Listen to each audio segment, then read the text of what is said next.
The night was no longer just about stolen whispers and forbidden touches. It was about survival.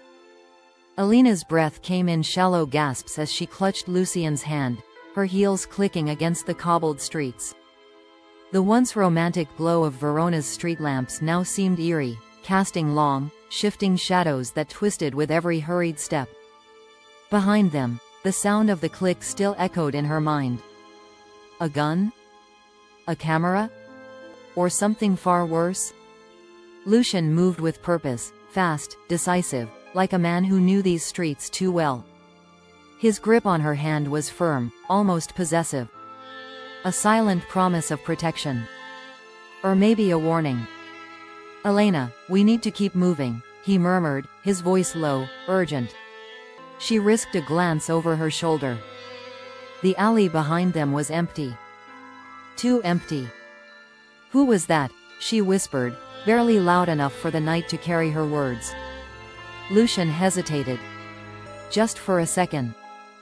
Just long enough for her to know that he did have an answer, but not one he was willing to share. They stopped at a narrow bridge arching over the canal. The water below rippled, dark and endless, reflecting the golden haze of the streetlights above. Lucian turned to her, his gaze unreadable. "You need to leave," he said, his voice edged with something she couldn't quite place. Fear? Regret? A warning? Elena shook her head. "And if I don't?" His jaw clenched. "Then you'll see a side of me you're not ready for." A sharp sound sliced through the quiet, a deliberate footstep. Elena stiffened. They were not alone. A shadow emerged from the darkness at the other end of the bridge. Tall. Unmoving. Watching. A faint gleam of metal caught the dim light. A weapon.